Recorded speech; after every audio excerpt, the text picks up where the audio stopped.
Baik tuan-tuan. Macam satu lagi ni, Ya. katalah kita beli satu seekor lembu lah kan.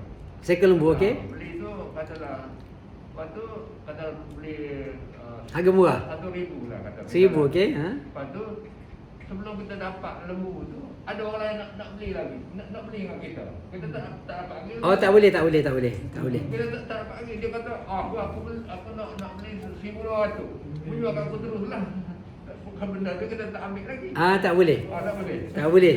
Nabi SAW menyebutkan la tabi' ma laysa indak. Jangan kamu jual suatu benda yang tidak kamu miliki. Kalau kita dah bayar. Kalau gini tak baik, cikgu. Kalau sekiranya kita dah bayar duit kepada token lembu tu, cuma lembu tu tak hantar lagi, tak apa, sebab kita dah memiliki lembu tu. Okey, milik lembu tu tak akan jual pada sesiapa. Maka kita bagi tahu kat tuan dia, lembu tu saya dah beli kan? Okey, dah beli. Lembu tu ada. Okey. So ada orang datang nak beli dengan saya. Okey, dia dah bayar kat saya. Okey, cuma ambil kat sana. Ambil je. Tapi kalau kita tak bayar lagi, lembu tu bukan milik kita, kita dah jual dah. Tak boleh. Kalau sedap macam tu senang, kaya pergi cari dengar bunyi orang nak jual kereta, kita pun jual siap-siap kereta orang kan. Mana boleh jual orang punya lah tu. Jual orang punya tak boleh. Baik tuan-tuan, kita masuk sedikit. Ya. Tak boleh. Booking belum pemilikan. Tapi dah bayar deposit lah. Deposit bukan dianggap pemilikan. Selagi mana tak bayar sepenuhnya. Pada zaman 80-an itu, orang masa tu rumah kan, orang dalam Kelantan orang banyak booking rumah. Katalah dibayar deposit. Lepas tu banyak demand. Katakan masa dia beli tu harga 100,000. Lepas tu selepas tu harga tu naik 120 ke 150. Transfer nama je. Tak boleh. Sebab itu bukan milik kita. Yalah, banyak berlaku. Dulu pun ramai orang beli rumah pakai interest pun banyak berlaku kan. Ramai orang melakukannya tidak bermakna dia halal. Sebab Nabi jelaslah hadis la tabi' ma laysa indak. Janganlah kamu menjual barang yang tidak kamu miliki. Okey, barang yang tidak miliki ni macam ni, miliki milik yang sempurna. Kita punya, kita berhak untuk jual. Barang tu orang punya, kita deposit je. Tu pemilik sebenar itu masih lagi developer, betul? Bukan milik kita. Okey? Jadi kalau ikut hadis yang disebutkan tadi, maka tidak bolehlah menjual barang yang tidak kita miliki. Kena miliki je. Kita dengan tu Ustaz, rumah kita sekarang yang kita beli masih tak benar. Ada orang nak beli, kita belum pembelikan penuh lagi kan? Belum. Sebab tu keadaannya dia kena settle. Sebab tu dia kena settle dulu dengan bank kan. Kalau sebelum kita boleh jual. Kita tak boleh jual macam tu. Kena bayar habis dulu baru boleh jual. Dengan bank tak ada, tapi ada orang nak jual. Kita tak ada duit nak settlekan penuh. Tapi ada orang nak beli kan. So biasanya orang yang nak beli akan settle dengan bank. Dia kena bayar full dengan bank. Dan lebih tu dapat duit dengan kita. Jadi proses tu tak ada masalah lah maksudnya. Tak ada masalah lah. Sebab dia akan settle dengan bank. Bank kena bayar. Mana dia kena bayar settle dulu. Tapi kalau kita nak jual macam tu tak boleh kan. Bayar kat bank. Betul. Tak ada masalah. Itu tak ada masalah. Okay. Okay, baik tuan-tuan. Nak masuk ke Poligami ni? Nak masuk juga? Masuklah sikit Okey. Kita masuk sikit tuan-tuan. Nanti orang kata penceria suasana Baik, kita masih lagi berada di langkah yang ketujuh, panjang langkah ketujuh ni. Okey. Bila nak habis tak tahu langkah tujuh ni. Okey. Baik, keadilan kita cerita tentang keadilan. Kita dah sebut sebelum ini beberapa perkara yang perlu diadil, antaranya adil di antara isteri Kemudian hari ini keadilan dengan isteri juga, tapi dia punya anak dia, keadilan dalam giliran. Giliran ni sangat penting tuan-tuan. Selain daripada kita memberi keadilan dari sudut tempat tinggal, contoh pakaian, makanan dan sebagainya, layanan, seksual dan sebagainya, tapi antara perkara yang penting juga adalah giliran. Suami juga wajib berlaku adil kepada semua isterinya dalam giliran bermalam tanpa sebarang perbezaan. Jangan pula berbeza, kan? Yang muda lama je kan. Ujung-ujung baru pergi yang tu. Tak boleh tuan-tuan. Haram hukum dia. Giliran. Kena jaga ni.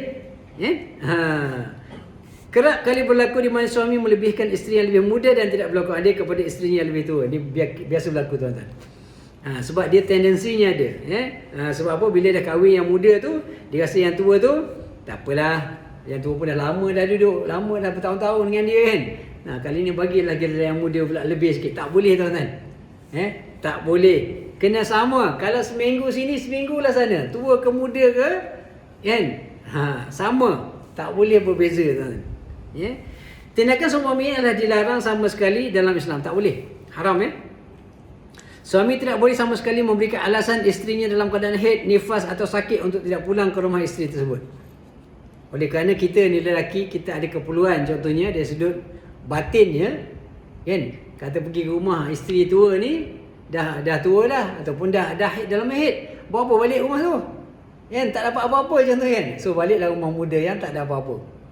Kan? Boleh tak boleh? Tak boleh tuan-tuan, haram. Yes? Artinya kalau malam tu atau minggu itu minggu untuk isteri yang pertama, maka wajib balik walau apa saja keadaan isteri tersebut. Dia sakit ke? Sakitlah sepatutnya balik kan? Ataupun dia dalam keadaan haid ke? Dalam keadaan nifas ke? Wajib balik. Walaupun kita tak dapat apa-apa balik contohnya. Kena balik sebab itu hak dia. Wajib kita tunaikan. Ini adalah kerana kepulangan suami ke rumah isterinya bukanlah hanya sekadar memuaskan nafsu syahwat. Isteri sangat memerlukan belayan manja daripada suami tersayang. Ini dia. Suami isteri kita bukan nak apa-apa pun. Dia nak kita ada dekat dia. Nak teman dia. Cukuplah. Walaupun tak buat apa-apa sebab kita dah tua macam tu kan. Dah tak, benda tu dah tak fikir dah. Rasa tak ada keperluan dah. Dapat duduk sama pun, tidur sama pun, pegang-pegang peluk-peluk pun cukup lah.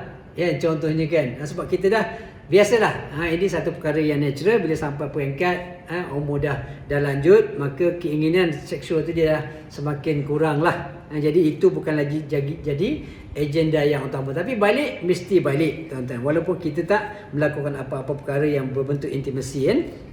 Jika ini dapat dilakukan dengan baik, insya-Allah akan wujudlah kerukunan dan kebahagiaan rumah tangga. Jangan kacau. Benda-benda giliran ni pun tuan-tuan boleh menyebabkan orang bercerai-berai.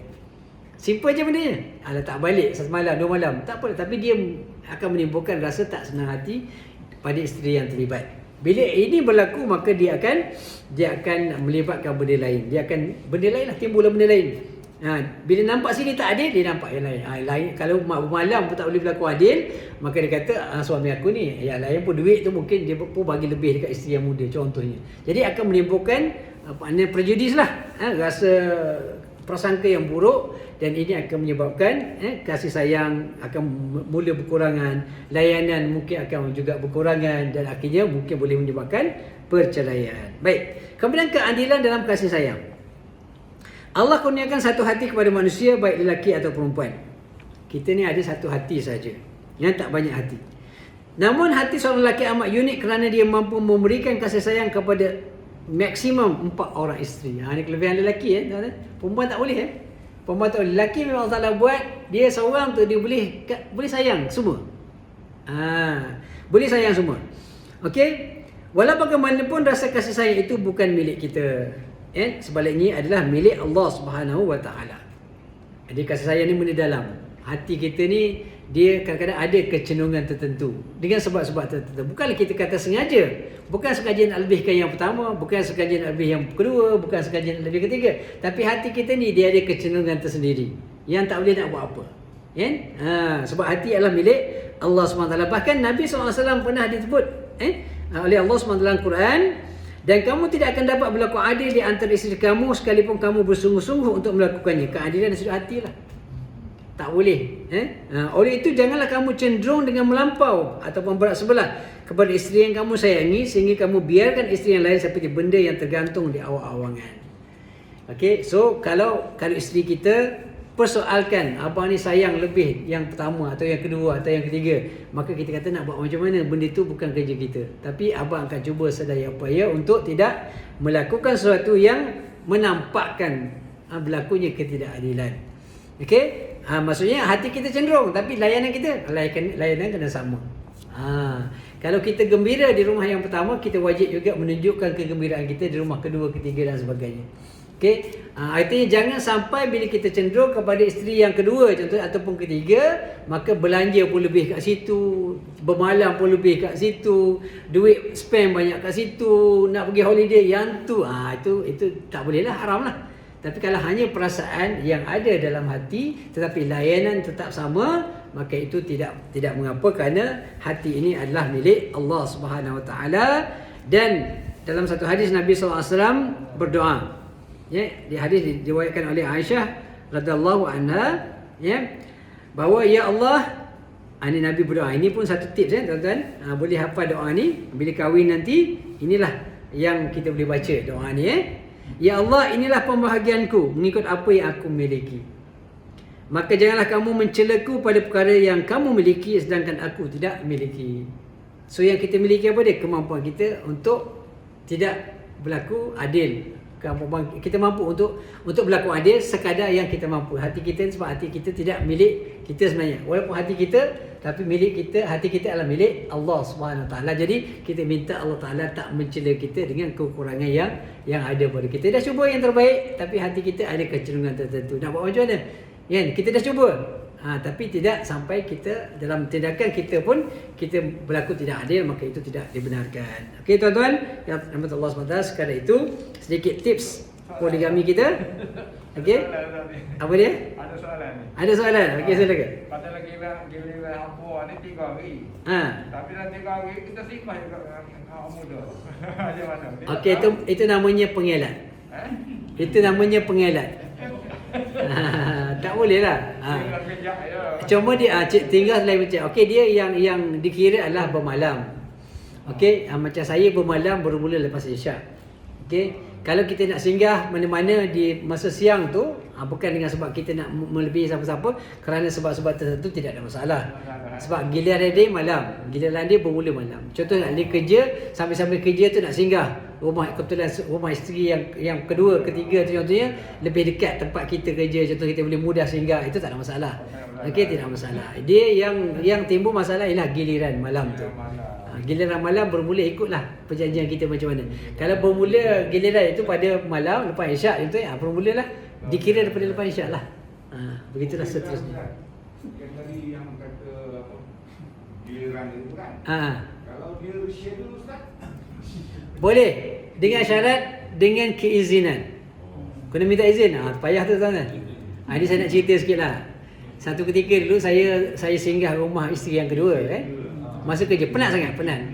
Okey, penat sangat singgah rumah isteri kedua lepas maghrib macam tu. Okey, saya pun tertidur. Tapi sebelum tidur tu, saya rasa penat sangat. Lepas Isyak nak balik saya pun hantar WhatsApp, mesej lah, masa tu mesej, SMS. Hantar pada isteri yang pertama, darling, abang tak letih sangat malam ni, boleh tukar tak? Boleh reschedule tukar. Saya pun tidur.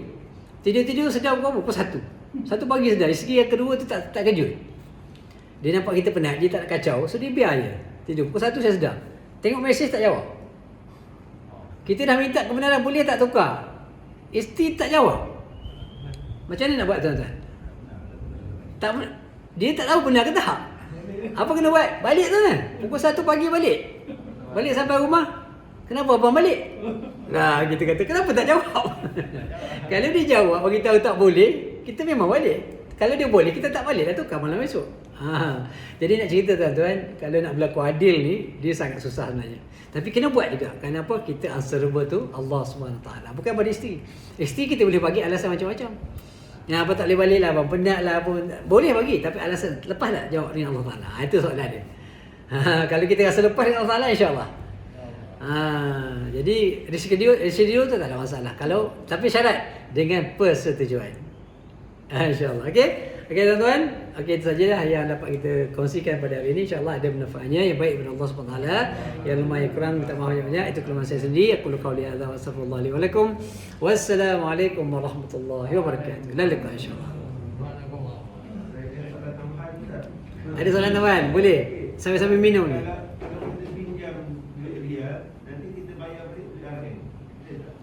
Okey, dia itu tidak dianggap sebagai pertukaran.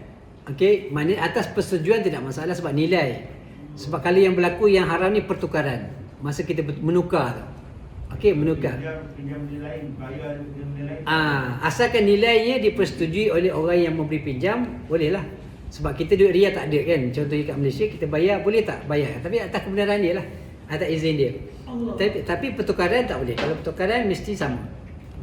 Wallahu a'lam.